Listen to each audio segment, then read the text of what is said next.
الحمد لله رب العالمين والعاقبة للمتقين والصلاة والسلام على سيد الأنبياء والمرسلين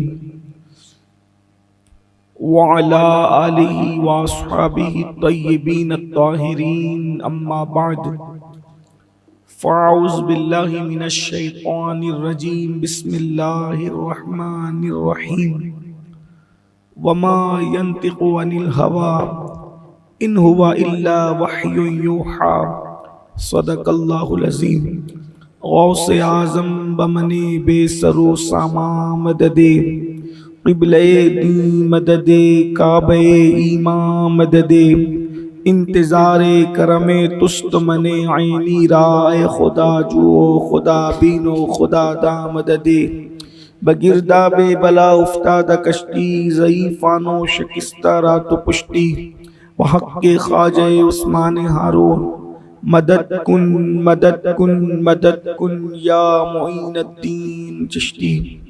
انتہائی احترام و عقیدت کے ساتھ اپنے اور ساری کائنات کے مرکز عقیدت انیس بے کساں چارہ ساز درد منداں ہم غریبوں کے غم گسار ہم فقیروں کی ثروت شہر یار ارم تاجدار حرم نوبہار شفاعت شب اسرا کے دولہ نوشے بزم جنت دانائے سبل مولائے کل ختم الرسل خسرو خوباں سیاح لامکاں وجہ کن فکام در اللہ المکنون سر اللہ المخزون عالم ما کانا وما یکون آب و گل انبیاء جان و دل اصفیاء مطلع ہر سعادت مقطع ہر سیادت خلاصہ کائنات فخر موجودات حضور احمد مجتبی محمد مصطفیٰ ارواحنا فدا صلی اللہ تعالی علیہ وآلہ وصحبہ وبارک وسلم کی بارگاہ بے کس پناہ میں جس طریقے سے پڑھاؤں بلند آواز سے میرے ساتھ مل کر پڑھیں الصلاۃ والسلام علیک یا رسول اللہ،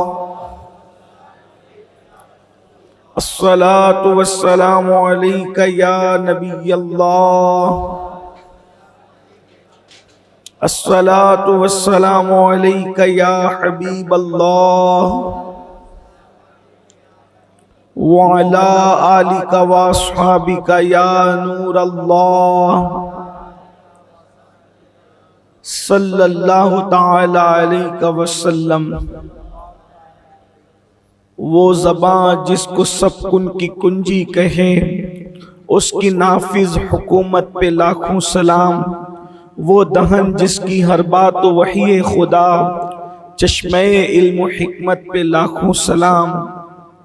میں نثار تیرے کلام پر ملی یوں تو کس کو زبان نہیں، وہ سخن ہے جس میں سخن نہ ہو، وہ بیان ہے جس کا بیان نہیں۔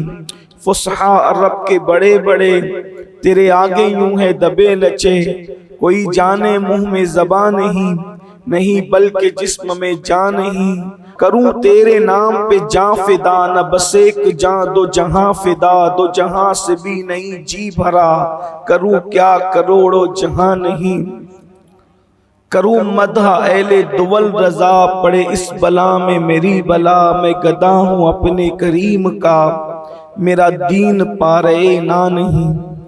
اس وقت ہم اپنے گرد و پیش کا آس پاس کا جب جائزہ لیتے ہیں، مسلمانوں کو جب ہم دیکھتے ہیں تو ہماری قوم کے اندر بدعملی دن بدن بڑھتی جا رہی ہے، چاہے وہ دنیا دار طبقہ ہو چاہے وہ مذہبی طبقہ ہو، الا ماشاءاللہ بدعملی کا شکار ہم لوگ ہوتے جا رہے ہیں۔ ہماری بدعملی کی وجہ کیا ہے؟ ہماری بدعملی کی مختلف وجوہات ہیں۔ جیسے اگر ہم جرائم کرتے ہیں، گناہ کرتے ہیں، برائیاں کرتے ہیں تو اس کے پیچھے وجہ یہ ہے کہ کہیں نہ کہیں اللہ کے رسول صلی اللہ علیہ وآلہ وسلم کی باتوں پر ہمیں جتنا یقین ہونا چاہیے وہ یقین کمزور ہوا ہے۔ ہمارا جو یقین ہونا چاہیے حضور علیہ السلام کی باتوں پر، اس میں کہیں نہ کہیں کمزوری آئی ہے۔ دیکھیے زبانی طور پر تو ہم کہتے ہیں کہ حضور سے سچا کوئی نہیں، تو جب حضور سے سچا کوئی نہیں ہے اور یقیناً نہیں ہے، بلکہ حضور اکرم صلی اللہ علیہ وآلہ وسلم تو اتنے سچے تھے کہ ان کے دشمنوں نے بھی ان کی سچائی کی گواہی دی۔ کائنات میں ایسا سچا آیا کب ہے کہ جس کے دشمن بھی جس کو صادق اور امین کہتے ہوں؟ اللہ کے رسول علیہ السلام کی شان یہ ہے، لوگوں نے اللہ کے رسول علیہ السلام کی دعوت کو تسلیم نہیں کیا، لیکن وہ خود کہتے تھے کہ یہ جھوٹے نہیں ہیں۔ ایک مرتبہ حضرت اکرمہ سے پوچھا گیا کہ اکرمہ تیرا باپ تو ابو جہل تھا، اور حضرت اکرمہ صحابی رسول اور بڑے عظیم صحابی، بلکہ وہ شہید ہوئے ہیں، اللہ نے ان کو شہادت کا مقام عطا کیا۔ ابو جہل کے گھر میں اسلام پہنچا، وجہ ایک بار حضرت اکرمہ کہتے ہیں میں نے اپنے باپ ابو جہل سے پوچھا کہ ابا ہم محمد عربی صلی اللہ علیہ وآلہ وسلم کی مخالفت کیوں کرتے ہیں؟ کیا وہ جھوٹے ہیں؟ تو کہا میرے باپ نے کہا کہ نہیں بیٹا، وہ جھوٹے نہیں، وہ جو کہتے ہیں سچ کہتے ہیں۔ ابو جہل جیسا شخص وہ جو کہتے ہیں سچ کہتے ہیں، پھر ہم قبول کیوں نہیں کرتے بابا؟ تو کہنے لگا سارے بڑے بڑے منصب تو انہی کے خاندان میں ہیں، اگر قبول کر لیں گے تو منصب نبوت بھی انہی کے خاندان میں ہوگا اور ہمیں غلام بنا لیا جائے گا۔ یعنی اقتدار کی وجہ سے وہ لوگ قبول نہیں کرتے تھے، ایسا نہیں تھا کہ وہ اللہ کے رسول علیہ السلام کو جھوٹا سمجھتے تھے۔ اللہ کے رسول علیہ السلام کی سچائی کی گواہی ان کے دشمن بھی دیتے تھے۔ ایک بات میں آپ کے سامنے رکھتا ہوں، آپ پورا قرآن اٹھا کر کے دیکھ لیں، حضور اکرم صلی اللہ علیہ وآلہ وسلم کو ان لوگوں نے مجنون کہا، معاذ اللہ معاذ اللہ۔ مجنون کا مطلب ہوتا ہے پاگل، جادوگر کہا، جادو کرنے والا کہا، جس پر جادو ہوا وہ بھی کہہ دیا، شاعر کہا، بہت سے الزامات انہوں نے لگائے۔ لیکن قرآن آپ اٹھا کر کے پڑھیں، اہل علم جانتے ہیں کہ قرآن میں وہ سارے الزامات جو کافر نے لگائے تھے اللہ نے بیان کیا، اور بیان کر کے پھر اس کا جواب بھی دیا۔ حالانکہ عام طور پر ایسا نہیں ہوتا کہ اگر مسجد کے امام صاحب کو کوئی ماں کی گالی دے تو امام صاحب سے آپ محبت کرتے تو جا کے بولیں گے امام صاحب وہ آپ کو اس طرح کہہ رہا تھا کہ یعنی گالی دے کے بتائیں گے۔ ایسا ہوتا ہے؟ ایسا نہیں ہوتا۔ آپ کسی کو کوئی گالی دے گا تو گالی دے کے تھوڑی بتائیں گے، بلکہ آپ اتنا کہہ دیں گے کہ وہ آپ کو برا کہہ رہا تھا، وہ آپ کو گالی دے رہا تھا، وہ آپ کو اچھا نہیں کہہ رہا تھا۔ لیکن قرآن مقدس کا انداز دیکھیں، انہوں نے کافروں نے نبی کو پاگل کہا تو اللہ رب العزت نے ان کافروں کی بات کو حکایتاً بیان کر دی کہ بھئی یہ ایسا کہہ رہے ہیں لیکن آپ ایسے نہیں ہو۔ ان کا جملہ بیان کیا اور اس کے بعد اس کی صفائی بھی پیش کی۔ ٹھیک ہے جی، اسی طریقے سے ان لوگوں نے شاعر کہا تو اللہ تبارک و تعالیٰ نے کہا کہ آپ کو شاعر کہتے ہیں، حالانکہ وَمَا عَلَّمْنَاهُ الشِّعْرَ وَمَا يَنبَغِي لَهُ، ہم نے آپ کو شعر کہنا نہ سکھایا کیونکہ یہ آپ کے شایان شان نہیں تھا، آپ شاعر نہیں ہو۔ آپ کو جادوگر کا آپ جادوگر نہیں ہو۔ لیکن وہ جو کہتے تھے قرآن اس کو بیان کر کے پھر اس کا رد کر رہا ہے۔ ایسا نہیں کہا کہ وہ آپ کو برا کہتے ہیں، آپ برے نہیں ہو، آپ کی شان یہ نہیں۔ انہوں نے آپ کو یہ کہا لیکن آپ یہ نہیں ہو، انہوں نے آپ کو یہ کہا مگر آپ یہ نہیں ہو۔ وجہ کیونکہ قرآن نے قیامت تک رہنا تھا۔ اللہ رب العزت نے سارے الزامات جو انہوں نے لگائے پہلے بیان کیا، اس کو پھر اس کا رد فرمایا تاکہ دنیا کو پتہ چل جائے، لوگوں دیکھ لو کہ میرا محبوب کتنا سچا ہے۔ کروڑوں دشمنی کے باوجود وہ پاگل تو کہہ گئے، وہ مجنوں تو کہہ گئے، وہ شاعر تو کہہ گئے، وہ یہ تو کہہ گئے، وہ کہہ گئے، لیکن اتنی دشمنی کے بعد انہوں نے جھوٹا کہنے کی ہمت نہیں کی۔ میرا حبیب اتنا سچا۔ محبوب سچا کتنا ہے کہ وہ جھوٹا کہنے کی دشمن بھی ہمت نہ کر سکا. اللہ اکبر، یہ حضور سچے. لیکن کہیں نہ کہیں ہمارے عقیدے میں کمزوری، ایمان میں کمزوری آئی ہے. کیا معاذ اللہ کہ لوگ جو ہے وہ استغفر اللہ الیاذ باللہ زبان سے تو کہتے ہیں کہ ہم حضور کو سچا مانتے ہیں، کیا عملی طور پر بھی حضور اکرم کو ہم ایسے ہی سچا تصور کرتے ہیں؟ اب میں آپ کے سامنے ایک بات عرض کرنا چاہتا ہوں. اگر عملی طور پر بھی حضور کو دل سے سچا جانتے ہو تو جب رسول اللہ کا یہ فرمان آ گیا کہ جو نماز نہیں پڑھتا اس کا نام جہنم کے دروازے پہ لکھ دیا جاتا ہے، تو پھر اس کو سن کر کے مسلمان بے چین کیوں نہیں ہوتا؟ جب آپ ان کو سچا مان، آپ مجھے صرف اتنا بتائیں کہ ماہرین موسمیات اگر اعلان کر دے کہ کل طوفان آنے والا ہے تو لوگ اپنے بچوں کو اسکول نہیں بھیجتے، لوگ خود آفس نہیں جاتے. اسی طریقے سے لوگ اس کے انتظام میں لگ جاتے ہیں. فاسق، فاجر، جھوٹے، مکار، دغاباز لوگ اعلان کر رہے ہیں تو ہم نے ان کی بات پر یقین کر کے بولو اپنے آپ کو بچانے کا انتظام کیا کہ نہیں کیا؟ اگر پیشین گوئی صحیح بھی تھی تو کیا ضروری ہے کہ طوفان آئے گا؟ بہت مرتبہ پیشین گوئی کی جاتی ہے مگر طوفان نہیں آتا، مگر ہم انتظام میں لگ جاتے ہیں. کل اسکول بند رہے گا، بچے اسکول نہیں جائیں گے، ہم آفس نہیں جائیں گے، گھر کے باہر نہیں نکلیں گے، بارش آنے والی ہے، اس طرح ہو گیا، اس طرح ہو گیا. حالانکہ عام طور پر وہ لوگ جو اعلان کرتے ہیں 98% تو ایسا ہوتا ہے کہ ظاہر ہے کہ نظر آتا ہے، لیکن 2% ایسا بھی تو ہے کہ نہیں ہوتا.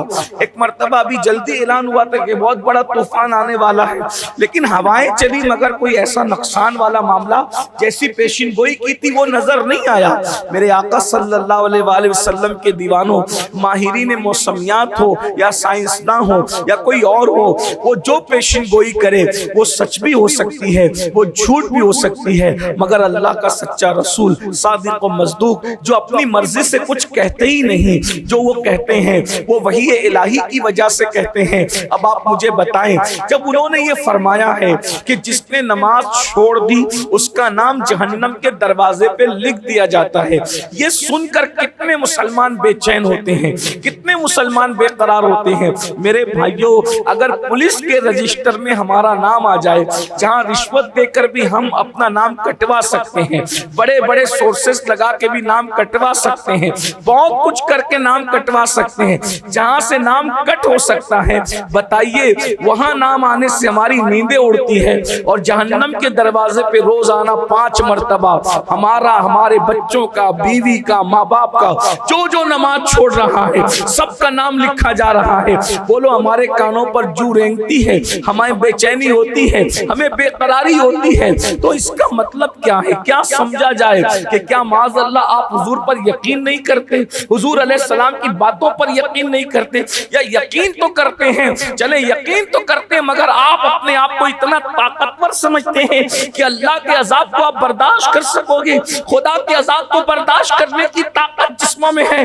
اللہ کے بندو اگر یہ سمجھتے ہو تو یاد رکھو، اللہ اکبر، میرے اللہ کی طاقت یہ ہے، اس کے عذاب کی شان یہ ہے کہ اگر وہ پہاڑوں پر عذاب نازل کر دے تو پہاڑ بھی پگھل جائیں. اللہ اکبر، اتنا دردناک عذاب بیان کیا گیا ہے کہ اللہ کے سچے رسول صادق و مصدوق مصطفیٰ جان رحمت صلی اللہ علیہ وآلہ وسلم کی حدیث لوگوں کے کانوں تک نہیں پہنچی. صادق و مصدوق سچے رسول ارشاد فرماتے ہیں کہ اللہ اکبر، جو جہنم ہے اور جو جہنم کی آگ ہے، اللہ کے پیارے حبیب مصطفیٰ کریم رؤوف الرحیم صلی اللہ علیہ وآلہ وسلم فرماتے ہیں اب دیکھو یقین کا امتحان ہے.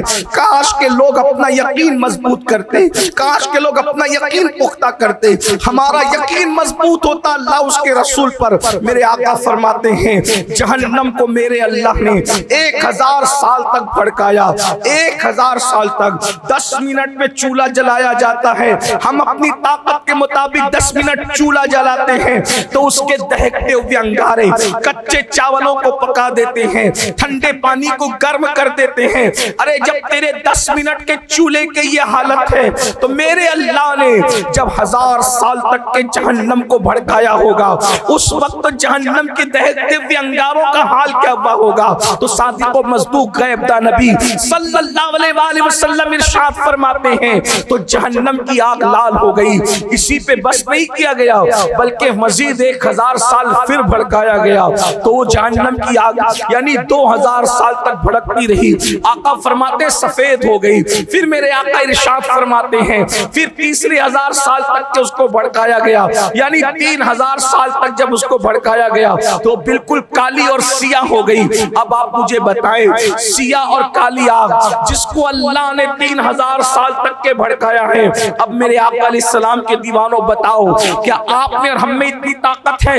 بیوی کے ہاتھ کے جلائے ہوئے 5 منٹ کے چولہے کے چھوٹے چھوٹے انگاروں کو برداشت کرنے کی طاقت نہیں، اپنے ہاتھوں سے جلائے ہوئے چولہے کے انگاروں کو برداشت کرنے کی طاقت نہیں، جس کو 3000 سال تک قادر و قیوم اللہ اکبر قہار و جبار نے دہکایا ہو اور پھر وہ سرخ ہو کر سفید ہو جائے، سفید ہو کر کے وہ سیاہ ہو جائے۔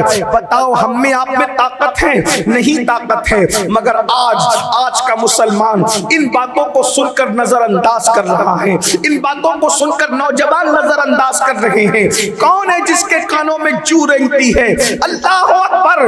ان باتوں کو صحابہ سنتے تھے تو ان کی آنکھوں میں آنسو خوف خدا کی وجہ سے جاری ہو جاتے تھے، وہ رونے لگتے تھے، وہ گریہ وہ زاری کرنے لگتے تھے۔ کچھ لوگ تو بے ہوش ہو جاتے، بے ہوش ہو کے زمین پہ گر جاتے۔ کچھ لوگوں کا حال یہ تھا اللہ اکبر وہ ایک مہینے تک عذاب کا ذکر سن کر کے جو ہے وہ بیمار پڑ جایا کرتے تھے، لوگ ان کی عیادت کے لیے آیا کرتے تھے۔ ہم جلسوں میں کتنا سنتے ہیں اللہ اللہ، مگر یاد رکھیں جس دن موت کی یہ تلوار ہمارے جسم اور روح کے رشتے کو منقطع کر دے گی، کاٹ دے گی، اور اس دن وہ جہنم کا دہکتا ہوا عذاب ہم اپنی آنکھوں سے دیکھیں گے، اس وقت اللہ کے عذاب سے لوگ پناہ مانگیں گے، لیکن اس وقت تو کوئی پناہ ملنے والی نہیں ہے۔ موت کے بعد سب کے لیے توبہ کے دروازے بند ہو جاتے ہیں۔ میرے بھائیوں مجھے بتاؤ آخر ہم کون سا گناہ نہیں کرتے؟ اللہ کے رسول علیہ السلام کی بات آئی تو مجھے ایک حدیث یاد آئی، میرے سچے رسول نے فرمایا وہ دن کیا دن ہوگا جس دن کچھ لوگوں کا حال یہ ہوگا کہ سب سے کم اور سب سے ہلکا عذاب جہنم میں جس کو دیا جائے گا وہ یہ کہ اس کے پیروں میں آگ کی جوتیاں پہنائی جائے گی۔ کس نے کہا؟ اللہ کے رسول نے کہا۔ اگر اللہ اکبر حضور پر یقین ہے تو پھر ذرا تصور تو کرو جب آگ کی جوتیاں پہنوں میں آگ کی جوتیاں پیروں میں پہنائی جائے گی، یہ سب سے ہلکا عذاب ہے، یہ سب سے کم عذاب ہے۔ اور آقا ارشاد فرماتے ہیں کہ جب پیر میں آگ کی جوتی پہنائی جائے گی تو سر میں بھیجا ایسے کھولے گا جیسے چولہے پہ رکھی ہوئی ہانڈی میں پانی کھولنے لگتا ہے۔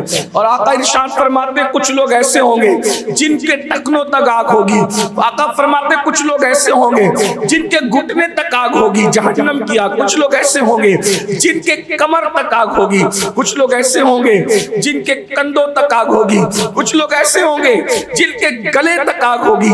یہ آگ کا عالم ہوگا۔ میرے بھائیوں بتائیے ہم تو جہنمی کے راستے پہ جا رہے ہیں۔ بہت معذرت کے ساتھ اللہ اکبر، کاش اس قوم کو اللہ رسول پر یقین ہوتا، ہم جہنم کے راستے پر چل پڑے ہیں، کوئی رکنے کا نام ہی نہیں لیتا، کوئی جھوٹ بول کے جہنم کے راستے پہ جا رہا ہے، کوئی غیبت کر کے جہنم کے راستے پہ جا رہا ہے، کوئی چغلی کر کے جہنم کے راستے پہ جا رہا ہے، کوئی حرام کھا کے جہنم کے راستے پہ جا رہا ہے۔ سب کچھ کرنے کے بعد کیا سوچتے ہیں؟ ارے مولانا اللہ معاف کرنے والا ہے۔ میرے بھائی اللہ تو یقیناً معاف کرنے والا ہے، لیکن اس نے کچھ اپنی غیرت کا اظہار بھی کیا ہے۔ میرے آقا فرماتے ہیں اللہ سے بڑا غیرت مند کوئی نہیں ہے، سب سے زیادہ غیور اللہ کی ذات ہے، اللہ سے زیادہ کوئی غیرت مند نہیں ہے۔ اور فرمایا اللہ کے بعد سب سے زیادہ کوئی غیرت والا ہے۔ آقا ارشاد فرماتے ہیں میں محمد ہوں اللہ کے بعد سب سے زیادہ غیرت والا۔ سوچو تو صحیح اللہ کی غیرت سے کیوں نہیں ڈرتے؟ اللہ رب العزت نے جہنم کس کے لیے بنائی؟ قرآن کہتا ہے جب جہنم کا عذاب کافر دیکھیں گے تو کافر کیا کہیں گے؟ وَيَقُولُ الْكَافِرُ يَا لیتنی کنت ترابا، اس دن کافر تمنا کریں گے کہ کاش ہم مٹی ہو جاتے۔ میرے بھائیوں کس طرح عذاب ہوگا، آئیے میں آپ کے سامنے عذاب کی کچھ جھلکیاں رکھتا ہوں جو حضور نے فرمایا۔ میں نے اپنی بات نہیں کرنا، ہماری تو کوئی حیثیت ہی نہیں ہے، ہم اپنی بات کیا کر سکتے ہیں، ہمیں بات کرنے کا کوئی حق نہیں، صرف اپنے آقا کا فرمان آپ تک پہنچا رہا ہوں۔ آئیے ذرا حضور کی بات پہ یقین ہے، تھوڑا تصور کیجئے، میں آقا علیہ السلام کی ایک ہی حدیث آپ کے سامنے رکھتا ہوں، ہو سکتا ہے بہت سارے مسائل اپنے حل ہو جائیں۔ اللہ کے رسول علیہ الصلوۃ والتسلیم آقا فرماتے ہیں، اس حدیث پر میں سمجھتا ہوں کہ امت کی اکثریت متفق ہے۔ اس حدیث کا شاید میرے علم کے مطابق کسی نے اب تک انکار نہیں کیا، سب اس حدیث کو مانتے ہیں۔ آئیے، ایک عبادت ہے جس کو نماز کہتے ہیں، نماز چھوڑنے پر اللہ کے رسول علیہ السلام کا فرمان ہے، جو نماز چھوڑے گا اللہ اس کو 12 مصیبتوں میں گرفتار کر دے گا۔ نماز چھوڑنے والوں پر کتنی مصیبتیں آئے گی؟ 12۔ اب ایک بات آپ سے کہنا چاہتا ہوں، حضور نے کہہ دیا آئے گی تو آئے گی، اللہ کے رسول نے کہہ دیا آئے گی آئے گی۔ دیکھیے اس کے اندر اب کوئی تبدیلی نہیں ہے۔ اب ہم جو کہتے ہیں نا مصیبت مصیبت مصیبت، یہ اللہ کے رسول کی زبان سے، بھائیو ان کی انگلی کا اشارہ ہو جائے تو چاند ٹکڑے ہو جائے، انگلی کا اشارہ ہو جائے تو سورج پلٹ جائے، ان کی انگلی کا اشارہ ہو جائے تو کائنات کا نظام بدل جائے۔ تو آپ غور کریں کہ حضور علیہ السلام نے فرمایا کہ جو نماز کو چھوڑے گا وہ 12 مصیبتوں میں گرفتار ہوگا۔ یہ ان کی زبان کی لاج اللہ رکھتا ہے۔ بلکہ ایک بات میں آپ سے کہتا ہوں آگے بڑھنے سے پہلے، حضور جو کہتے ہیں وہ تو ہونا ہی ہے، جو نہیں کہتے صرف سوچ لیتے۔ اگر اپنے نبی سے پیار ہے اور اپنے نبی کی عظمت کو مانتے ہو تو میں بہت بڑی بات آپ کے سامنے رکھنے جا رہا ہوں۔ کہتے ہیں وہ تو ہونا ہی ہے، جو نہیں کہتے صرف سوچتے، سوچ لینا، سوچنے پر بھی اللہ پورا کر دیتا ہے۔ اللہ کو ان سے پیار اتنا ہے کہ صرف سوچ لیں تو اللہ ان کی سوچ بھی، ان کی ہر سوچ پوری کرتا ہے۔ بس ایک مرتبہ ایک قبیلے میں تشریف لے گئے، کچھ یہودی بدبخت تو اس قبیلے میں رہتے تھے، مسلمان بھی رہتے تھے، بلکہ کچھ جو لوگ مسلمان ہو گئے ان کو ستاتے تھے۔ ایک بدبخت نے کہا تمہارا نبی تو نیا دین لے کر آیا ہے لیکن وہی ہمارا پرانا قبلہ استعمال کرتے ہو۔ تو صحابی کے دل پہ ٹھیس لگی۔ حضور علیہ السلام نماز کے لیے جا رہے تھے، نماز کے لیے جا رہے تھے، کسی صحابی کا چہرہ اترا ہوا دیکھا، پوچھا تمہارا چہرہ کیوں اترا ہوا ہے؟ اس کی حضور وہ بدبخت ایسی باتیں کرتے ہیں۔ آقا علیہ السلام کے کان میں کہا، حضور بے چین ہو گئے، یہ ہمیں تانا دے رہے ہیں، ان کی حیثیت اور اوقات یہ کہ ہمیں تانا دے رہے ہیں۔ اور اللہ کے رسول اسی خیال میں مصلی پر گئے، سوچ رہے ہیں، بول نہیں رہے، کچھ سوچ رہے ہیں کہ کاش قبلہ بدل جائے، اور اس سوچ میں اتنے ڈوب گئے کہ حالت نماز میں آسمان کی طرف نظر اٹھ گئی اور کہ جبریل تو نہیں آ رہے، پھر اٹھی، پھر جھکی، پھر اٹھی، پھر جھکی، خدا کی شان، بولا نہیں، صرف سوچ رہے ہیں۔ اللہ نے ارشاد فرمایا، قد نرى تقلب وجهك في السماء فلنولينك قبلة ترضاها۔ اے میرے محبوب، ہم دیکھ رہے ہیں بار بار تمہارا چہرہ آسمان کی طرف اٹھانا، تو آپ کا دل جدھر چاہے، آپ کی خوشی جدھر ہو، آپ اپنا رخ پھیر لیجئے، ہم اسی کو قبلہ بنا دیں گے۔ 4 رکعت کی نماز ہوئی ہے، 4 رکعت کی نماز کی نیت کی ہے، 2 رکعت ابھی پوری نہیں ہوئی، اللہ نے گویا کہ بتا دیا، محبوب تیرا ارادہ پہلے پورا کیا جائے گا، ہماری نماز بعد میں مکمل کی جائے گی۔ جس کی سوچ کا اتنا خیال کیا جاتا ہو، اس کے بولوں کا کتنا خیال کیا جائے گا۔ غور کر لیں، آپ اور ہم کہتے ہیں مسلم امہ کی تباہی، میں کہتا ہوں مسلم امہ کی تباہی کی سب سے بڑی وجہ یہ ہے کہ اللہ و رسول کے باتوں کی طرف توجہ نہیں ہے۔ آقا فرما رہے ہیں جو نماز چھوڑے گا 12 مصیبتوں میں گرفتار۔ میں یہ بات بہت درد دل کے ساتھ رکھنا چاہتا ہوں، میری قوم بے نمازی ہے۔ جو لوگ پڑھتے ہیں وہ 4 ٹائم کی پڑھتے ہیں، 5% مسلمان ہے پوری دنیا میں جو نماز پڑھتا ہے، 5 میں سے بھی 4% لوگ فجر میں نہیں آتے، 1% ان 5% میں بھی 1% لوگ آتے ہیں۔ جہاں 10 صفیں ہوگی، 5 صفیں ہوگی، ظہر عصر مغرب شامیں، فجر میں 1 ہی ہوگی۔ بلکہ کبھی کبھی تو امام اور مؤذن کو بھی ہم نے نماز پڑھتے تھے۔ ہم سفر میں ایسی مسجدوں میں بھی گئے، اس میں نہ امام تھا نہ مؤذن تھا، مسجد کا دروازہ کھلا تھا، ہم لوگوں نے خود جماعت کی۔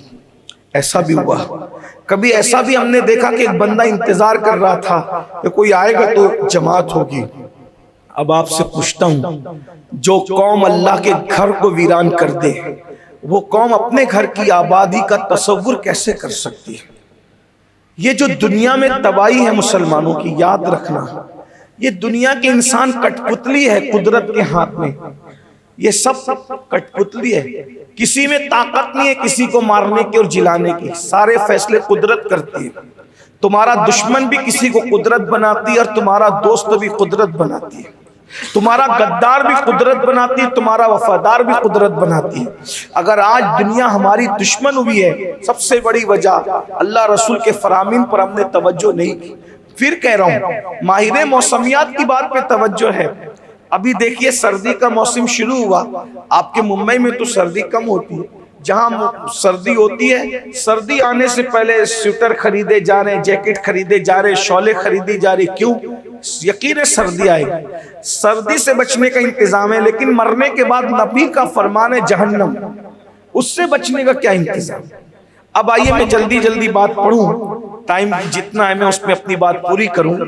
اللہ کے رسول علیہ السلام نے فرمایا بے نمازی مفہوم حدیث ہے 12 مصیبتوں میں گرفتار ہوگا۔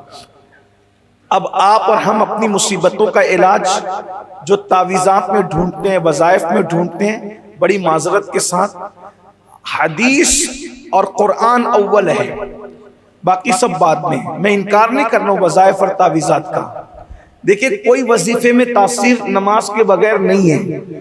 لوگ ہمیں گالیاں دیں، مذاق اڑائے، کچھ بھی کہے، یہ سب ایسے ہی آپ کے ہاتھ میں کھلونے کی طرح ہے، یہ بات یاد رکھنا۔ اگر نماز آپ کے ہاتھ میں نہیں ہے تو گویا کہ آپ اپنے خیالات کے کھلونے میں کھیل رہے ہیں، کسی وظیفے میں تاثیر نہیں ہوگی، کسی عمل میں تاثیر نہیں ہوگی۔ یہ میں نہیں کہہ رہا ہوں، اللہ کے رسول علیہ السلام نے فرمایا ہے۔ تو اب 12 مصیبتیں کیا ہیں؟ فرماتے ہیں 3 مصیبتیں اسے دنیا میں آئے گی، 3 مصیبتیں اس کو مرتے وقت آئے گی۔ کتنی ہو گئی؟ 6۔ 3 مصیبتیں اس کو قبر میں آئے گی اور 3 مصیبتیں اس کو میدان محشر میں آئے گی۔ یہ کس کا فرمان ہے؟ اللہ کے رسول کا۔ جس کے کہنے پر اللہ کو ایک مانا، اب اس کے کہنے پہ یہ مصیبت کیوں نہیں مان رہے ہو؟ اور اگر مانتے ہو تو پھر اس کا علاج کہیں اور کیوں ڈھونڈ رہے ہو؟ 3 مصیبتیں جو مسلمان کو نماز نہ پڑھنے کی وجہ سے دنیا میں آئے گی۔ آقا ارشاد فرماتے ہیں پہلی مصیبت، اس کے چہرے پر جو ایمان کا نور ہے وہ چھین لیا جائے گا۔ یعنی آپ کو یہ پتا ہونا چاہیے کہ مومن جو سچا ہوتا ہے، ایمان والا، اس کے چہرے پہ ایک مخصوص نور ہوتا ہے، چمڑی اس کی سفید ہو یا کالی ہو، اس سے بحث نہیں ہے، ایمان کا نور ہوتا ہے، اس کو دیکھو تو خدا یاد آتا ہے۔ یہ نور، اللہ کا نور چھین لیا جائے۔ کاسمیٹک آئٹم جو ہم خرید کر پیسے خرچہ کرتے ہیں، میں یہ تو نہیں کہتا کہ اس کو استعمال نہ کریں، میں کہتا ہوں اگر اس میں کوئی ناجائز چیز نہ ملی ہو، جدید دور ہے، ہوائیں بدل رہی ہے اور جو ہے وہ ماحول بدل رہا ہے، غذائیں بدل رہی ہے، دنیاوی اعتبار سے اگر اس کا استعمال کرتے ہو، اللہ نے دیا ہے تو کرو، ہم منع نہیں کرتے۔ لیکن ایک بات آپ سے کہتا ہوں، کاسمیٹک آئٹم سے کتنا بھی مہنگے سے مہنگا کچھ بھی لگا لو، 4، 6، 8 گھنٹے کے علاوہ اس کا اثر نہیں رہے گا۔ لیکن یہ جو ایمان کا نور ہے، یہ آپ کو دنیا میں بھی چمکائے گا اور جنازے میں بھی چمکائے گا قبر میں بھی چمکائے گا، اور انشاءاللہ یہ ایمان کا نور آپ کو میدان محشر میں بھی چمکائے گا۔ چمک تجھ سے پاتے ہیں سب پانے والے، میرا دل بھی چمکا دے چمکانے والے، برستا نہیں دیکھ کر ابر رحمت، بدوں پر بھی برسا دے برسانے والے۔ میں مجرم ہوں آقا مجھے ساتھ لے لو، کہ رستے میں ہے جا بجا تھانے والے۔ اللہ کے بندو وہ نور ایمانی چھین لیا جاتا ہے، ایمان کا نور چھین لیا جاتا ہے۔ ایک وقت تھا مومنوں کو دیکھ کر اور غیر مومنوں کو دیکھ کر، اسلام والوں کو دیکھ کر، منکرین اسلام کو دیکھ کر دور سے پتا چلتا تھا کہ کون کیا ہے۔ آج بڑی معذرت کے ساتھ نئی بستی میں چلے جاؤ، سلام کرنے ڈر لگتا ہے، کس کو کرے کس کو نہ کرے۔ اگر مسلمان کو نہ کرے تو کہتا ہے دیکھو مولوی لوگ کتنے مغرور ہو گئے، ہمیں سلام نہیں کرتے، وہ تیری صورت تو دیکھ۔ بڑی معذرت کے ساتھ کیا ہو گیا؟ ایک دور تھا تم پہچانے جاتے تھے اپنے چہروں کی نورانیت سے۔ تو فرمایا نماز چھوڑنے کی پہلی نحوست کے چہرے کا نور چھینا جاتا ہے۔ نمبر 2، اللہ اس کی روزی کو تنگ کر دیتا ہے، اس کی روزی تنگ کی جاتی ہے۔ اب میں سمجھتا ہوں کہ 90% لوگوں کی یہ شکایت ہے، حضرت روزی روٹی کو لے کے پریشان، کیونکہ ہم لوگ تو پبلک سے ٹچ لوگ ہیں، غریبوں کے جھوپڑوں میں بھی جاتے ہیں اور مالداروں کی حویلیوں میں بھی جاتے ہیں، لیکن دونوں طبقوں کو شکایت کرتے دیکھا کہ اچھا نہیں چل رہا ہے۔ 90% لوگوں کی شکایت روزی کا مسئلہ ہے، روزی کا، کروڑوں پتی ہے، لکھ پتی ہے، اربوں پتی ہے، لیکن روزی کا مسئلہ ہے۔ تو اللہ روزی تنگ کرتا ہے بے نمازی کی، یعنی روزی سے برکت اٹھا لیتا ہے۔ اب آپ سوچیں گے کہ جب آدمی لکھ پتی ہے، کروڑ پتی ہے، تو آپ یاد رکھنا پیسوں کی اہمیت نہیں ہے، اہمیت برکت کی ہے۔ آپ پیسے بہت کما رہے ہو، پیسے بازو کی قوت سے کما سکتے ہو، برکت بازو کی قوت سے کوئی نہیں کما سکتا۔ برکت صرف اللہ دیتا ہے، وہ برکت والا خدا برکت نازل کرتا ہے۔ آج ہمارے پاس کھانا ہے برکت نہیں ہے، مال ہے برکت نہیں ہے، اولاد ہے برکت نہیں ہے، اللہ نے برکت اٹھا لی، فرمایا اس کی روزی سے برکت۔ اچھا یہاں آپ کی توجہ چاہتا ہوں، روزی سے برکت اٹھائے، یہ نہیں کہا کھانے سے برکت اٹھائی جاتی، کیا فرمایا؟ روزی سے برکت۔ روزی کس کو کہتے ہیں؟ روزی کا مفہوم بہت وسیع ہے عربی زبان میں، اگر اس کو میں اپنے الفاظ میں سمیٹوں اور ایک جملے میں بیان کروں، روزی کو ہر ضرورت کی چیز کو روزی کہتے ہیں، ہر ضرورت کی چیز کو روزی کہتے ہیں۔ دیکھیے کتنی بڑی بات ہو رہی ہے، یعنی جو بھی تیری ضرورت کی چیز ہے اس سے اللہ برکت اٹھا لے گا اگر تو نے نماز چھوڑی تو۔ دیکھ لیجئے، دیکھ لیں آپ۔ اور ابھی تو لوگ کچھ کم پریشان ہیں، اللہ نہ کرے اللہ نہ کرے اگر لوگ نہ سدھرے تو کہیں ایسا نہ ہو کہ لوگ جیسے آج کل پیٹرول وغیرہ خریدتے ہیں بہت بڑی قیمت دے کر، ویسے ایک وقت آئے گا کہ لوگوں کو پانی خریدنا پڑے گا بڑی قیمت دے کر۔ اللہ نہ کرے کبھی ایسا وقت آئے گا، اس لیے کہ جتنا بگڑتے جاؤ گے اتنا پھنستے جاؤ گے، جتنا اللہ کی عبادتوں سے دور ہوتے جاؤ گے اتنا عذاب میں گرفتار ہوتے جاؤ گے۔ جو قبر کا عذاب ہے وہ تو اپنی جگہ، جو محشر کا عذاب ہے وہ تو اپنی جگہ۔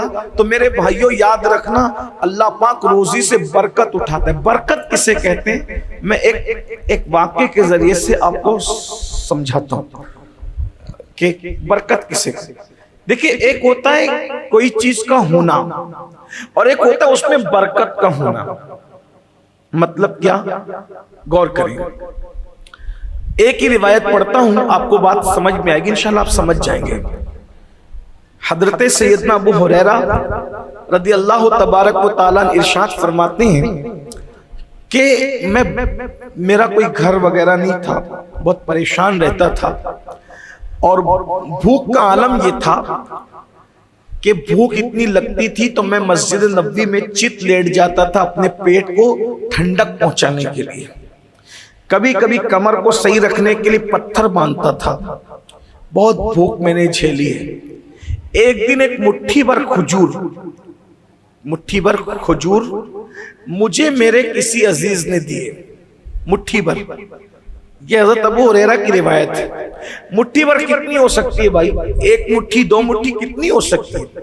مٹھی بھر کا مطلب یہی کہ مٹھی میں جتنی ہے، کسی کی مٹھی کتنی بڑی ہوگی؟ مٹھی کی بجائے مٹھا بھی کسی کا ہو تو کتنا ہوگا؟ مٹھی بھر کھجور میرے کسی عزیز نے دی۔ میں نے سوچا کہ ایک کام کرتے ہیں، روز روز کے ٹینشن اور تکلیف سے نجات پا جاتے ہیں۔ وہ مٹھی بھر کھجور لے کر میں آقا کی بارگاہ میں پہنچا اور سرکار سے عرض کی، یا رسول اللہ صلی اللہ علیہ وآلہ وسلم، میرے ماں باپ آپ پر قربان، یہ مٹھی بھر کھجور کسی نے دی ہے، ہمیشہ بھوکا رہتا ہوں، بھوک سے پریشان رہتا ہوں، آقا اس میں دعا کر دے برکت کی۔ میرے آقا علیہ السلام نے اس پہ ہاتھ رکھا اور دعا کی، اللہ اس میں برکت عطا فرما۔ اور ایک چمڑے کی تھیلی تھی، وہ ساری کھجوریں اس تھیلی میں ڈال دیا اور وہ تھیلی میرے ہاتھ میں پکڑا دی، فرمایا کھاتا جا کھلاتا جا، اللہ برکت دے گا، کھاتا جا کھلاتا جا، اللہ برکت دے گا، کھاتا جا کھلاتا جا، اللہ برکت دے گا۔ اور پھر میرے آقا کی دعا، جانے دعا کی دعا ہے، عنایت کا جوڑا، اجابت کا صحرا، دلہن بن کے نکلی دعائیں محمد، اجابت نے جھک کر گلے سے لگایا بڑی ناز سے جب دعائیں محمد۔ اب حضرت ابو ہریرہ کہتے ہیں، میں اپنے نوجوانوں سے پوچھتا ہوں مٹھی میں کھجور کتنی آ سکتی ہے؟ 10 20 50 100 سے زیادہ آ سکتی؟ ابو ہریرہ کہتے ہیں دعائے رسول کی برکت تھی، میں بھی کھاتا کھلاتا رہتا، جب تک حضور ظاہری طور پہ حیات رہے کھاتا رہا کھلاتا رہا۔ صدیق اکبر کا دور آیا، کھاتا رہا کھلاتا رہا۔ فاروق اعظم کا دور آیا، کھاتا رہا کھلاتا رہا۔ عثمان غنی کا دور آیا، کھاتا رہا کھلاتا رہا۔ کتنے سال ہو گئے؟ اگر حضرت ابو ہریرہ کو تھیلی دینے کے بعد کم سے کم آقا علیہ السلام 1 سال بھی ظاہری طور پہ حیات ہو تو وہ 1 سال پکڑ لیں۔ صدیق اکبر کی خلافت کے 2.5 سال پکڑ لے، کتنے ہو گئے؟ 3.5 سال۔ فاروق اعظم کی خلافت کے 10 سال پکڑ لے، کتنے ہو گئے؟ 13.5 سال۔ سیدنا عثمان غنی کی خلافت کے 12 سال پکڑ لے، کتنے ہو گئے؟ کتنے؟ 25.5 سال ہوئے۔ اب آپ سے پوچھتا ہوں 25.5 سال تک کتنی کھجوریں نکل سکتی اس تھیلی سے؟ ارے بھائیو، تھیلے سے بھی کوئی 25 سال تک کے کھجور نہیں نکال سکتا، لیکن یہ تھیلی ہے، تھیلی صرف برکت کی بات ہے۔ برکت اسے کہتے ہیں، برکت کی بات ہے۔ اللہ کے رسول علیہ السلام نے برکت کی دعا کیا کر دی؟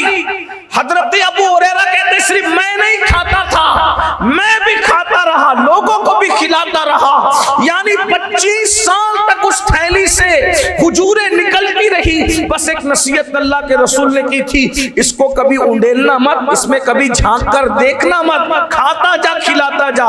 حضرت ابو ہریرہ کہتے ہیں جس دن عثمان غنی شہید ہو گئے، اس ہنگامے میں میری وہ تھیلی مجھ سے گر گئی، گم ہو گئی۔ کہتے واللہ اگر وہ تھیلی گم نہیں ہوتی تو مجھے یقین ہے جب تک میں زندہ رہتا کھاتا رہتا کھلاتا رہتا۔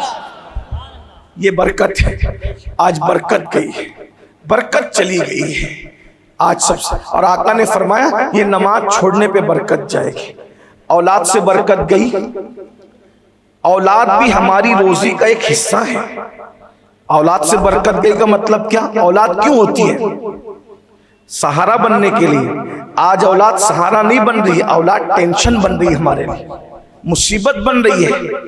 آپ جا کر کے پوچھو جن کو اولاد نہیں ہے وہ اس ٹینشن میں مر رہے گھل گھل کے کہ اولاد نہیں ہے، اور جن کو ہے وہ اس ٹینشن میں مر رہے کہ روزانہ کچھ نہ کچھ شکایت لاتا ہے، کمانے نہیں جاتا ہے، کماتا ہے تو حرام میں اڑاتا ہے۔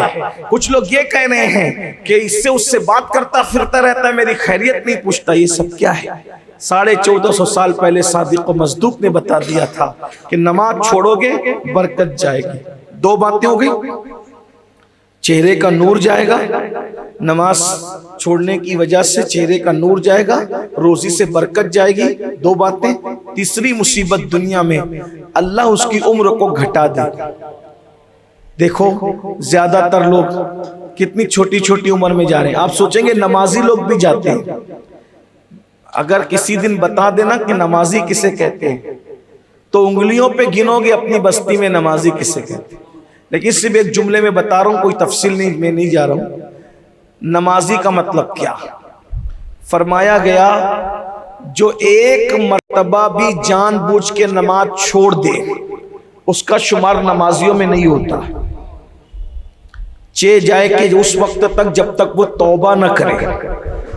اب بتائیے، ہم تو شادی میں بھی نماز چھوڑ رہے ہیں، بلکہ ہم کیا رونا روئیں، ہم جلوس سے میلاد النبی اور 11ویں شریف کا جلوس نکالتے ہیں، اس میں آدھا جلوس بھی نماز چھوڑ دیتے ہیں الا ماشاء. محرم شریف میں عاشورہ مناتے ہیں، کھچڑا پکاتے پکاتے کئی لوگوں کی نماز چھوٹ جاتی ہے. بلکہ ایک بات اور دکھ کی کہوں، اگر جس دن ہم جلسہ کرتے ہیں تو جلسے میں اتنے بیزی رہتے ہیں کہ جلسے کی تیاری کرنے میں، کرسی لانے میں، پٹی لانے میں، اسٹیج لگانے میں بھی ہماری 2-3 نمازیں چھوٹ جاتی ہیں. یہ ہے. اور آپ کو ایک بات بتاؤں، کروڑوں جلسے ایک پڑھنے میں رکھیں اور 2 سجدے فرض نمازوں کے ایک پڑھنے میں رکھیں، دونوں برابر نہیں ہو سکتے. میں کوئی مبالغہ نہیں کر رہا ہوں، میں کوئی مبالغہ نہیں کر رہا ہوں. فرض عبادت کے برابر کوئی نفل اور مستحب عبادت کبھی نہیں ہو سکتی. خواجہ نصیر الدین چراغ دہلوی فرماتے ہیں 70 سال تک غار میں بیٹھ کر نفل عبادت کرنا ایک طرف اور 2 رکعت فجر کی نماز فرض پڑھنا ایک طرف. فرض کا درجہ ہی الگ ہے، فرض کے درجے کی شان ہی الگ ہے. تو میرے آقا صلی اللہ علیہ وآلہ وسلم کے دیوانوں، 3 مصیبتیں جو دنیا میں آتی ہے، کون سی 3 مصیبتیں دنیا کی ذرا مجھے بتائے تو بولیے. ہاں بولیے، چہرے کا نور جائے گا. نمبر 2 روزی سے برکت جائے گی. نمبر 3 عمر گھٹا دی جائے گی، عمر سے برکت اٹھا لی جائے گی. آج کون نہیں چاہتا زیادہ جینا؟ سب چاہتے ہیں، لیکن عمریں دن بدن کم ہوتی جا رہی. یہ 3 مصیبتیں. پھر آقا فرماتے ہیں 3 مصیبتیں اس کو موت کے وقت آئے گی، مرتے وقت. نمبر 1، اس کی موت بہت سخت کی جائے گی، بہت تکلیف سے اس کی روح نکلے گی. یہ چیز صرف حضور ہی بتا سکتے ہیں اللہ کی مخلوق میں، کیونکہ مرنے والا تو بتا نہیں سکتا. کیونکہ مرنے والے سے موت سے پہلے، تکلیف مسلط کرنے سے پہلے اللہ اس کی زبان سے، ہاتھ اور پیر سے طاقت چھین لیتا ہے. اگر اس کے پیروں میں طاقت ہو تو وہ پیر ایسے رگڑے گا کہ آپ کو ترس آئے گا. اگر ہاتھ میں طاقت باقی رہے تو وہ ہاتھ اس طرح پٹکے گا کہ آپ پریشان ہو جائیں گے. اگر منہ میں طاقت باقی رہے تو اتنا چلائے گا کہ اس کی چیخ کی وجہ سے پورا معاشرہ پریشان ہو جائے گا. یہ اللہ کی حکمتیں ہیں، ہم پہ رحم اور کرم ہے کہ دوسرے لوگ پریشان نہ ہو، دوسرے لوگ پریشان نہ ہو، اس لیے زبان سے، ہاتھ سے، پیر سے طاقت چھین لی جاتی ہے. لیکن اللہ کے سچے رسول صادق و مصدوق نے بیان کر دیا کہ اللہ رب العزت بے نمازی پر بہت سخت موت کی تکلیف مسلط کرتا ہے. بلکہ ایک بات بتاؤں، یہاں تک بیان کیا گیا کسی پر 7 زمین اور 7 آسمان سمیٹ کر اس کے سینے پہ رکھ دیے جائیں تو اتنی تکلیف نہیں ہوتی جتنی تکلیف موت کے وقت سینے کے دبتے وقت ہوتی ہے. انسان جب مرنے لگتا ہے تو کیفیت یہ ہوتی ہے کہ وہ ناک سے نہیں بلکہ سوئی کی ناکے سے سانس لے رہا ہے. فقیہ ابو اللہ سمرقندی نے جو موت کا نقشہ کھینچا ہے، ذرا اٹھا کر کے اس کو کتابوں میں پڑھو بھائیو. کب تک انٹرنیٹ کے جنگل میں گم رہو گے؟ کب تک فلم اور سیریل دیکھتے رہو گے؟ اللہ اکبر. جس گھاٹی سے گزرنا ہے جسے موت کی گھاٹی کہتے ہیں، میرے بھائیو، بدکار لوگوں کو، بے نمازی لوگوں کو، زانیوں کو، فاسقوں فاجروں کو، کافروں کو کتنی سخت موت آئے گی یہ تو بتا ہی نہیں سکتا. نیک لوگوں کی موت صرف بتا دوں. جب اللہ نے حضرت عیسیٰ علیہ السلام کو مردہ زندہ کرنے کا معجزہ عطا کیا تو حضرت عیسیٰ علیہ السلام اپنی ماں کی قبر پر گئے اور ماں سے کہا، ماں اللہ نے مجھے معجزہ دیا ہے مردہ زندہ کرنے کا، تم مجھ سے جدا ہو کر چلی گئی ہو، میں چاہتا ہوں کہ میں تمہیں زندہ کروں، تم سے ملاقات کروں. تو ماں کی روح سے آواز آئی، قبر سے آواز آئی، بیٹا اگر تم مجھے دنیاوی زندگی میں زندہ کرو گے تو کیا پھر اس کے بعد مجھے پھر مرنا پڑے گا، موت کا مزہ چکھنا پڑے گا؟ حضرت عیسیٰ علیہ السلام نے کہا امی ہاں، جب دنیا میں دنیاوی زندگی ملے گی اور میں تمہیں زندہ کروں گا تو تمہیں موت کا مزہ پھر سے چکھنا پڑے گا۔ تو حضرت مریم نے کہا بیٹا پہلی مرتبہ مرتے وقت اتنی تکلیف ہوئی ہے، اب دوبارہ وہ تکلیف اٹھانے کی میرے اندر ہمت نہیں ہے۔ یہ کون لوگ ہیں؟ یہ کون لوگ ہیں جن کی طہارت، عصمت اور پاکیزگی کی قسم قرآن اٹھا رہا ہے، جس کو بطول کہا جا رہا ہے، جس کو کسی اجنبی مرد نے کبھی نہیں دیکھا؟ یہ ان لوگوں کی موت ہے۔ یہاں تک روایتوں میں آتا ہے، آئیے اور نیک لوگوں کی موت اور ایک بار، یہ تو حضرت مریم ہے، اس سے بڑی نیک ہستی ایک اور سن لیں۔ نوح علیہ السلام کا ایک بیٹا جن کا نام تھا سام بن نوح۔ یہ سام بن نوح کون ہے؟ یہ نبیوں کے باپ ہے۔ یہ جتنے انبیاء پیدا ہوئے ہیں تو یہ حضرت سام ابن نوح کی اولاد میں سے، ٹھیک؟ جب حضرت سیدنا عیسیٰ علیہ السلام نے مردوں کو زندہ کیا تو کچھ بدبخت لوگ ہوتے ہیں جنہیں اعتراض ہی کرنا ہوتا ہے۔ انہوں نے کہا آپ تازی تازی قبروں سے اور چند چند دن کے مردوں کو زندہ کرتے، ہو سکتا وہ مرے ہی نہ ہو، ایک دم پرانی قبر پر چلیے اور وہاں مردہ زندہ کیجیے۔ تو حضرت عیسیٰ علیہ السلام ان کو لے کر گئے حضرت سام بن نوح کی قبر پر۔ ایک تو نوح علیہ السلام کے سگے بیٹے ہیں نوح علیہ السلام کے، بیٹے ہیں نوح علیہ السلام کے، اور باپ ہے سارے انبیاء کے۔ سام بن نوح نام یاد رکھنا۔ نوح علیہ السلام کے بعد جتنے انبیاء پیدا ہوئے، اس لیے کہ بعد میں تو جو انبیاء کرام آئے حضرت ابراہیم کی اولاد میں سے، ابراہیم علیہ السلام خود بھی حضرت سام بن نوح کی اولاد میں سے، اور حضرت ابراہیم سے پہلے جتنے انبیاء کرام آئے وہ بھی سام بن نوح کی اولاد میں سے آئے۔ یہ بڑا منظور نظر بیٹا ہے حضرت نوح علیہ السلام کا، سام بن نوح۔ ان کی قبر پر حضرت عیسیٰ گئے تو وہ اٹھے، اور اٹھنے کے بعد کہا کیا قیامت آ گئی؟ کہا حضرت قیامت نہیں آئی۔ کہا کہ وہی پھر کیوں آپ لوگوں نے مجھے اٹھایا؟ کہا کہ اللہ نے معجزہ دیا مردہ زندہ کرنے کا تو اٹھایا۔ تو فرمایا کیا حال ہے آپ کا؟ کہا موت کے وقت تو جو تکلیف ہوئی تھی اس کا درد ابھی بھی برداشت کر رہا ہوں۔ نبی کا سگا بیٹا ہے اور انبیاء کا بابا ہے، ہم کس دھن میں ہیں؟ اگر اللہ رسول کی باتوں پر یقین ہے تو اپنی راتوں کا جائزہ لیجیے، اپنی زبان دیکھیے، اپنی غذا دیکھیے، اپنا اٹھنا بیٹھنا دیکھیے۔ اپنا بھائیو یہ اللہ والے لوگ ہیں، اور کم سے کم جب آپ کو زندہ کیا گیا تو آپ کی موت کے بعد سے یہ زندہ کرنے تک کم و بیش 4000 سال وہ اپنی قبر میں رہے۔ تو 4000 سال کے بعد بھی وہ سکرات کے وقت کی تکلیف کو نیک لوگوں کی بات کر رہا ہوں بھائیو، تو وہ لوگ جو مال کے نشے میں زانی ہوئے ہیں ان کا کیا ہو؟ جو کبھی مسجد جاتے ہی نہیں، پوری زندگی جنہوں نے فجر کی نماز میں کبھی مسجد کو دیکھا ہی نہیں، ان کا کیا بنے گا؟ جو ہر جانے والی عورتوں پر پاپ کی نظر ڈالتے ان کا کیا بنے گا؟ جن کے پیٹ میں حرام لقمے ان کا کیا بنے گا؟ جن کی پوری زندگی غیبت کرنے میں گزر رہی ہے ان کا کیا بنے گا؟ جن کے دل میں حسد کے کتے بیٹھے ہیں ان کا کیا بنے گا؟ جو کسی کو برداشت نہیں کرتے، کسی کی ترقی برداشت نہیں کرتے، فسق و فجور میں مبتلا ان کا کیا بنے گا؟ بھائیو یہ بہت نازک منزل ہے، دین کوئی کھیل تماشا نہیں ہے۔ میں آپ کو کوئی مایوس اور نا امید کرنے بھی نہیں آیا، لیکن ذرا غور کیجئے، تھوڑا سوچئے۔ تو آقا فرماتے ہیں سب سے پہلی بے نمازی کو کیا مصیبت آئے گی موت کے وقت؟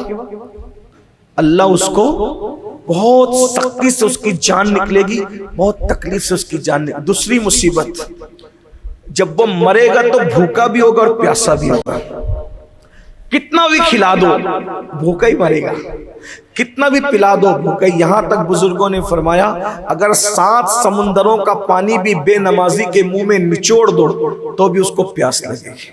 کہاں 7 سمندروں کی پیاس اور کہاں لوگ چمچے چمچے ایک ایک گھونٹ پلا رہے ہوں گے. یہ دوسری مصیبت. تیسری مصیبت میرے آقا فرماتے ہیں بے نمازی ذلیل ہو کر مرے. جب تک ذلیل نہیں ہوگا دنیا میں ذلت کی ٹھوکریں نہیں کھائے گا اس وقت تک اسے موت نہیں آئے گی. ذلیل ہوتا رہے. دیکھ لیجئے آج ذلتیں ہمارا مقدر بنتی جا رہی ہیں. بھائیو جو لوگ تمہارے پرخوں کے یہاں 300 سال 400 سال 500 سال 600 سال پہلے جو تمہارے پرخوں کے یہاں غلامی کرتے تھے آج وہ تمہیں آنکھیں دکھا رہے دنیا میں. پوری دنیا میں آج وہ تمہیں آنکھیں دکھا رہے. جو تم سے خیرات مانگتے تھے آج وہ تم سے سندیں مانگ رہے ہیں. یہ حالات کیوں ہیں؟ یہ ذلت کیوں ہے؟ ذرا غور کیجئے اپنے حالات دیکھیے. یہ حالات دنیا میں یوں ہی نہیں بنتے. مومنوں کو اس اعتبار سے بیدار ہونے کی ضرورت ہے جو اللہ اس کے رسول کے فرامین ہے اس پر عمل کیجئے. اللہ رسول کی باتوں پہ یقین کیجئے. مسجدیں بھریے, مسجدوں کی طرف آئیے, دینداری کی طرف آئیے. پھر میرے آقا صلی اللہ علیہ وآلہ وسلم ارشاد فرماتے ہیں 3 مصیبتیں اس کو قبر میں آئے.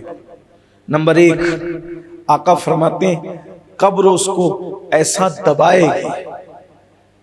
قبر سب کو دباتی. یہی تو بات ہے. یہاں جتنی شاعری کرنا ہو کر لو, جتنی دل ہوشیاری کی باتیں کرنا ہو کر لو.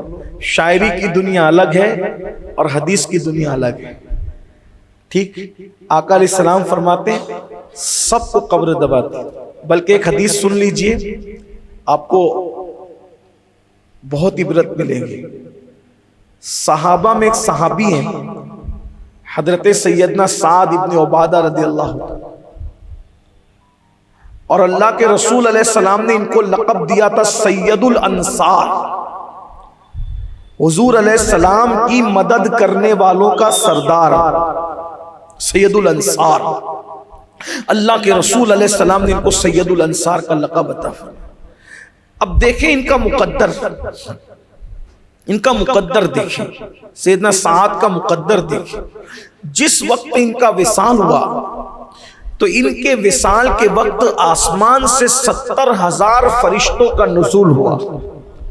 بھائیو جس کے جنازے میں 70,000 فرشتے آئیں وہ کیا ہستی ہوگی.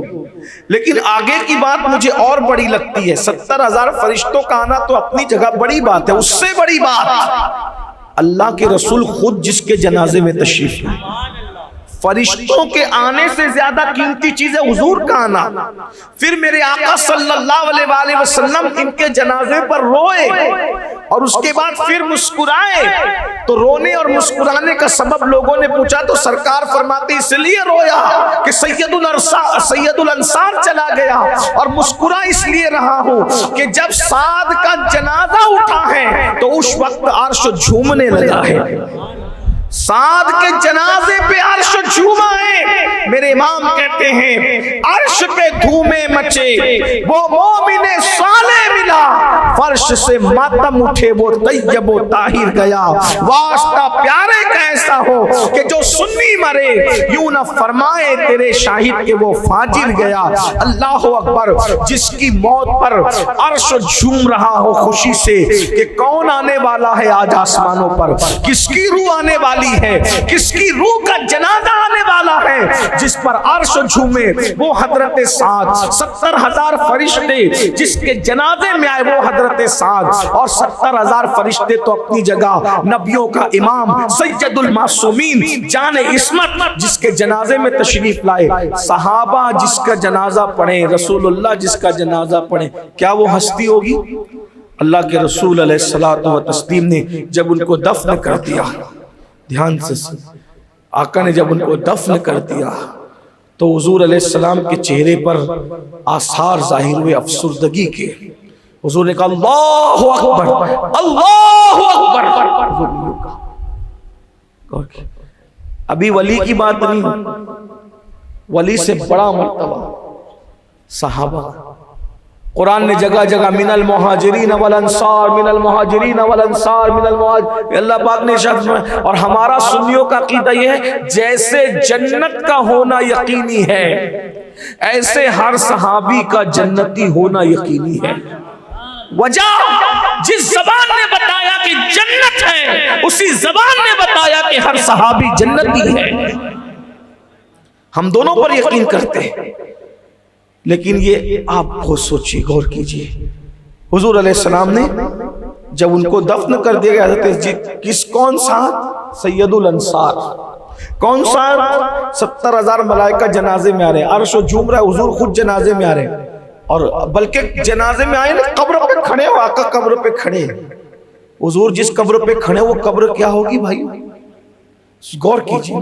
یہی سوچنے کی بات ہے، یہی تجزیہ کرنے کی بات ہے، یہی غور کرنے کی بات ہے. اور اپنی غفلت دیکھیے، اپنی بے حیائی دیکھیے اور اپنا انجام دیکھیے. دیکھو مرو گے، مرنا یقینی ہے. قرآن کہتا ہے اینما تکونوا یدرککم الموت ولو کنتم فی بروج مشیدہ، اگر مضبوط قلعوں میں جا کر چھپ جاؤ گے پھر بھی تمہیں موت آ کے رہے گی. 70 سال جیو، 100 سال جیو، 500 سال جیو، مرنا تو ہے بھائی، ایک دن ضرور جانا ہے. لیکن جو کچھ کر رہے ہو بھگتنا ہے، کوئی بچانے نہیں آئے گا. اولاد بھی، ماں باپ بھی، بھائی بھی، بہن بھی، کوئی بچانے کے لیے آنے والا نہیں ہے. اپنی چیخ و پکار کسی تک پہنچے گی ہی نہیں تو کوئی بچانے کیا آئے گا. اللہ نہ کرے، اللہ نہ کرے کہیں ایسا نہ ہو کہ اوپر لوگ پھول چڑھا رہے ہوں اور نیچے جہنم کی دہکتی ہوئی آگ. اللہ کی پناہ طلب کرو. بہت غفلت میں ہیں ہم اور بہت خوش فہمی میں ہیں ہم. شیطان نے ہماری فکر کو اغوا کیا ہے اور ہمارا یہ گھمنڈ ہے، گھمنڈ لوگوں کا کہ ہم جنت میں نہیں جائیں گے تو کون جائے گا. کیا گھمنڈ میں ہو؟ کس گھمنڈ میں ہو؟ کیا گارنٹی ہے جنت میں جانے کی؟ جن کو جنت میں جانے کی ضمانت مالک جنت مصطفیٰ جان رحمت نے دی تھی وہ بھی رات رات بھر اللہ کے خوف سے رویا کرتے تھے. اور آج ہمارا کوئی ٹھکانہ ہی نہیں ہے اور اس کے بعد بھی ہمیں فخر ہے، گھمنڈ ہے. دیکھو امید کرو مگر ڈرو بھی. نا امید بھی مت ہو جانا، یہ بھی مومن کی شان نہیں ہے. نا امید مت ہونا، لیکن بہت فخر اور گھمنڈ کی ضرورت نہیں. ایمان پر خاتمے کی کیا گارنٹی ہے؟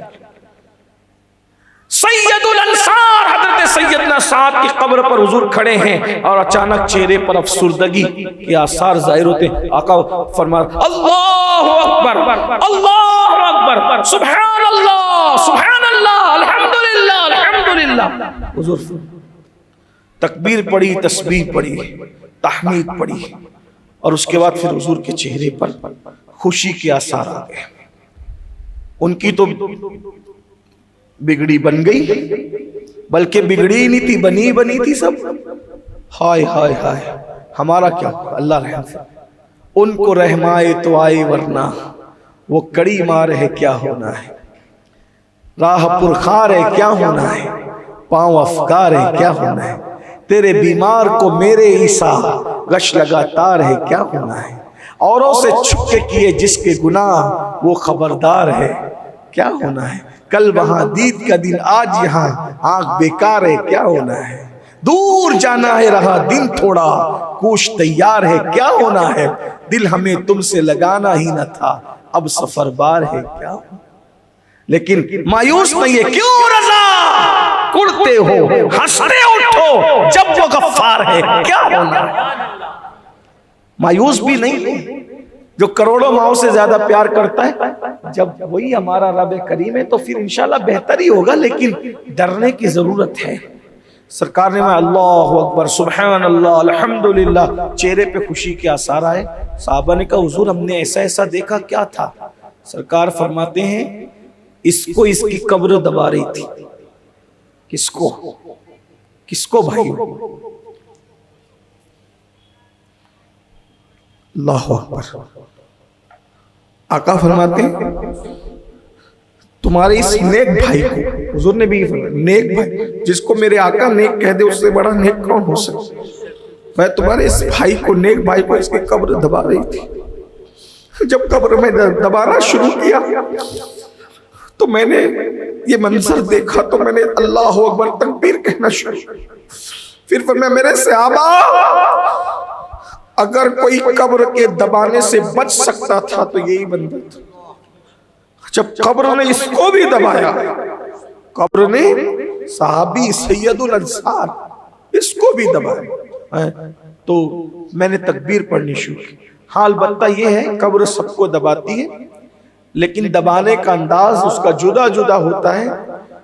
بعض کو ایسے دباتی ہے کہ پسلیاں ایک دوسرے میں گھس جاتی ہیں، پسلیاں ایک دوسرے میں، اور بعض کو ایسے دباتی ہے کہ برسوں کا بچھڑا ہوا بیٹا جب ماں سے ملتا ہے تو ماں اس کو سینے سے لگا کے کیسے دباتی ہے.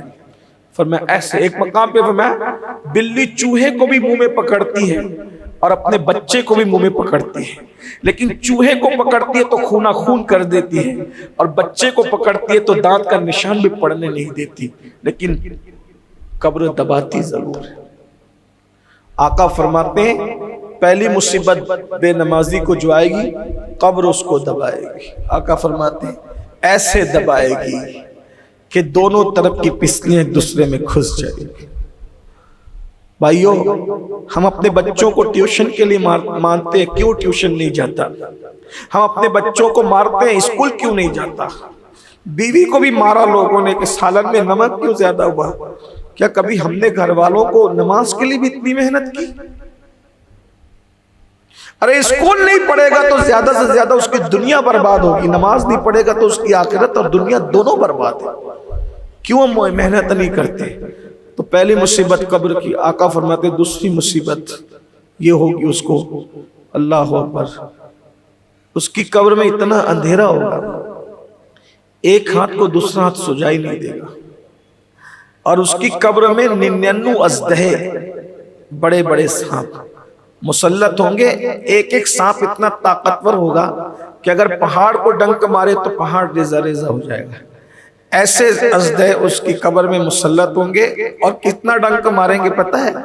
فجر نہیں پڑا تھا تو ظہر تک، ظہر نہیں پڑا تھا تو عصر تک، عصر نہیں پڑا تھا تو مغرب تک، مغرب نہیں پڑا تھا تو عشاء تک، عشاء نہیں پڑا تھا تو فجر تک. اس طرح قیامت تک یہ سلسلہ چلتا رہے گا. 10 منٹ لگتا ہے صرف ایک وقت کی نماز. ٹرین میں ہو تو پڑھو، بس میں ہو تو پڑھو، کار میں ہو تو پڑھو، سفر میں ہو تو پڑھو، حضر میں ہو تو پڑھو. کھڑے رہ کے نہیں پڑھ سکتے بیٹھ کے پڑھو، بیٹھ کے نہیں پڑھ سکتے اشارے سے پڑھو، پڑھو مگر پڑھو. نماز نہیں چھوٹ. پورے قرآن میں کم و بیش 700 مرتبہ اللہ نے نماز کا حکم دیا. 700 مرتبہ کم و بیش. لوگ کہتے ہیں آپ لوگ نماز بھی اتنا زور کیوں دیتے؟ بلکہ لوگ ہمارا مذاق بھی اڑاتے ہیں، بڑی نماز پڑھانے چلے. میں کہوں گا اللہ نے پورے قرآن میں ایمان کے بعد سب سے زیادہ جس عمل کا تذکرہ کیا اس کو نماز کہتے ہیں. اللہ کے رسول علیہ السلام نے فرمایا جس کی نماز نہیں اس کا دین نہیں. الا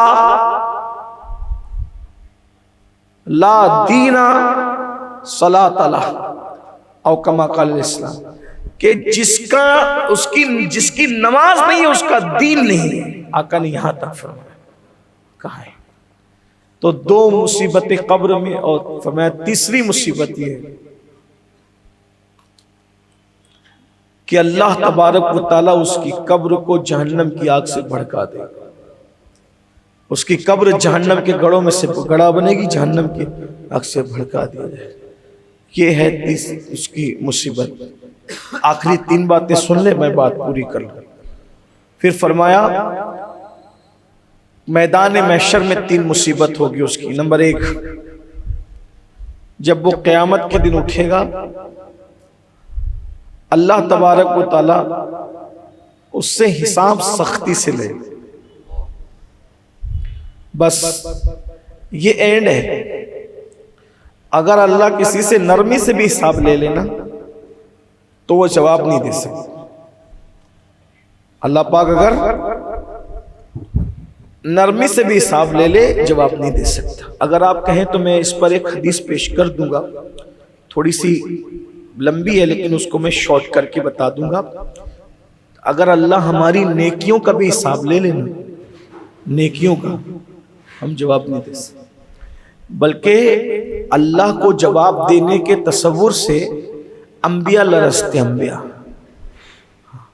کھڑے ہیں منکر نکیر سر پر، نہ کوئی حامی نہ کوئی یاور، بتا دعا کر میرے پیغمبر کے سخت مشکل جواب میں ہے، خدائے قہار ہے غضب پر، کھلے ہیں بدکاریوں کے دفتر، بچا لو آقا شفیع محشر تمہارا بندہ عذاب میں۔ حضور علیہ السلام نے بہت ساری باتیں تعلیم امت کے لیے کہی، اس کو پیش کر رہا ہوں۔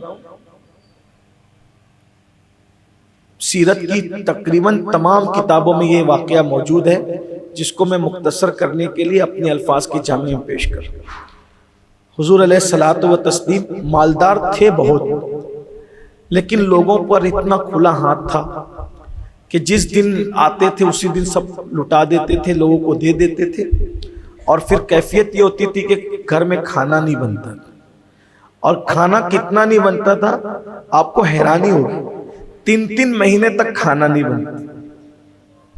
ام المومنین سیدہ عائشہ پاک فرماتی ہیں 1 مہینہ چولہا نہیں جلتا تھا، دوسرا مہینہ بھی نہیں جلتا تھا، تیسرا مہینہ بھی نہیں جلتا، اور رازداری اتنی کہ صدیق اکبر کو بھی خبر نہیں ہے کہ چولہا نہیں جل رہا ہے، پتہ نہیں۔ بکری کا دودھ پیتے ہیں، کھجور کھاتے ہیں، کھجور اور پانی پہ گزارا کرتے ہیں۔ ایک دن ایسا ہوا کہ بہت بھوک لگی، بھوک کی شدت بڑی، تو آقا علیہ الصلوۃ والتسلیم چلچلاتی ہوئی دھوپ میں، بہت تمازت کی دھوپ تھی مدینہ منورہ کی، پھل پکنے کے ایام تھے، اس دھوپ میں حضور گھر کے باہر نکلے۔ گھر کے باہر نکلے تو دیکھا کہ صدیق اکبر اور فاروق اعظم دونوں بھی باہر ہیں۔ سرکار نے سلام کیا اور پوچھا کہ تم لوگ دونوں یہ باہر کیا کر رہے ہو اتنی دھوپ میں؟ سرکار سے انہوں نے عرض کیا آقا ہمیں دونوں کو بھوک بہت لگی تھی، سوچا کہ کسی ساتھی کے گھر جا کے کھانا کھا لیں، اور سوچا کہاں جائیں، اور آپ دکھ گئے۔ آقا ہمارے ماں باپ آپ پر قربان، اتنی دھوپ میں آپ بھی تو باہر نہیں آتے، آپ کیوں آئے؟ آقا فرماتے ہیں کہ میرے گھر میں بھی کئی دن سے چولہا نہیں جلا ہے، میں نے سوچا ہے کہ کسی کو شرف بخش دوں، اس کے گھر جا کے کچھ کھا لوں۔ کہاں چلیں گے؟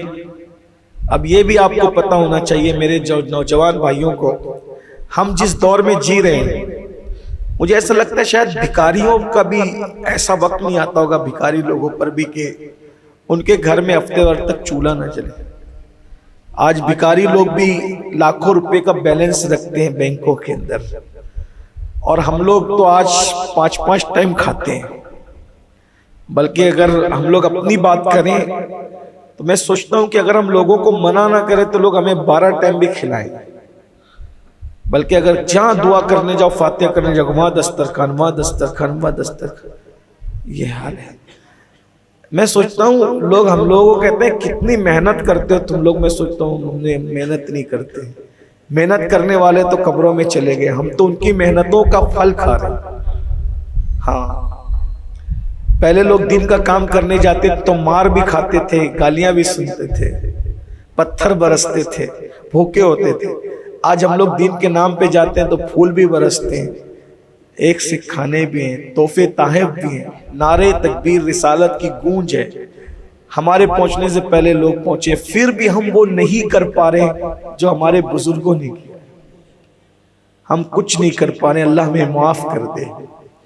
بہت آرام کے دور میں ہم پیدا ہوئے ہیں، لیکن ایک گرا پڑا آدمی بھی جو بہت غریب شریف ہے، وہ بھی 3 بار پیٹ بھر کے کھاتا ہے، چاہے دال روٹی کھاتا ہے لیکن کھاتا ہے۔ لیکن کونین کا تاجدار، آسماں خان، زمین خان، زمانہ مہمان، صاحب خانہ لقب کس کا ہے تیرا تیرا، مہینے 2 مہینے 3 مہینے چولہا نہ جلے، جس کی بیٹی کی شان کا یہ عالم ہو کہ جو دوپٹہ پہنتی ہے اس میں 17 پیون لگے، 17 پیون، اور 17 میں 16 پیون کپڑے کے لگے ہوں اور 1 پیون اونٹ کے چھبڑے کا لگا ہو۔ یہ دین کی خدمت کرتے کرتے انہوں نے شان سے زندگی گزاری ہے۔ ہم تو کچھ بھی نہیں کرنا، آخرت کے لیے کر رہے ہیں کچھ، اور ہمارا تو اللہ ہی رحم کرے۔ بہرحال جلدی سے بات پوری کرنی تھی۔ میں عرض کر رہا تھا کہ صدیق و فاروق کو لے کر کے کہا دونوں یاروں کو، یہ بھی سوچو یہ صدیق و فاروق کون ہے؟ یہ اتنے بھوکے انہوں نے زندگیاں گزاری کہ دوسروں کے گھر جانا ہوا ان لوگوں کو کھانا کھانے کے لیے۔ آج لوگ ان کو بھی بے ادبی کی نظر سے دیکھتے ہیں، ان پہ بھی اعتراضات کرتے ہیں، انٹرنیٹ کے فلاں محقق نے یہ کہہ دیا اور فلاں نے یہ کہہ دیا۔ بھائیو، ہم محققوں پہ ایمان نہیں لائے، ہم آمنہ کے لال پہ ایمان لائے، حضور کے صحابہ کو ایمانو، حضور کی آل البیت کو ایمانو، اور غیر مشروط ان سے محبت کرو۔ بہرحال تو سرکار نے دونوں کو ساتھ لیا۔ ایک صحابی جن کے کھجوروں کا باغ تھا، مالدار تھے، ان کے گھر گئے، اور جب گئے تو جیسی ان کی بیوی نے دیکھا فوراً ان کو بلانا کیا۔ وہ صحابی آئے، سرکار کی بارگاہ میں کھجور تازہ ترین رکھی، حضور ابھی کھجور کھائیے، میں ابھی کھانا بناتا ہوں۔ جلدی جلدی بکری ذبح کی، بکری ذبح کرنے کے بعد کھانا تیار کیا، گوشت کا سالن اور جو کی روٹیاں حضور کے سامنے رکھی۔ سرکار نے جو کی روٹی دیکھی، گوشت کا سالن دیکھ، بکری کے گوشت کا سالن، اس کو سید الطعام کہا جاتا ہے، کھانوں کا سردار ہے یہ سالن، بکری کے گوشت کا سالن۔ سرکار نے دیکھا، میزبان کہے حضور اب کھا لیں، سرکار کھا لیں۔ حضور میزبان کو دیکھتے ہیں اور پھر کھانے کو دیکھتے ہیں، حضور کھائیے نا، شروع کیجئے، آقا شروع کیجئے۔ آقا شروع نہیں کر رہے، کوئی شروع نہیں کر رہا ہے۔ اچانک میرے آقا فرماتے ہیں اگر اجازت دو تو تھوڑا سا کھانا میں اپنی بیٹی فاطمہ کے گھر بھیجا دوں، کیونکہ جتنے دن سے میں بھوکا ہوں اتنے دن سے میری بیٹی بھی بھوکی۔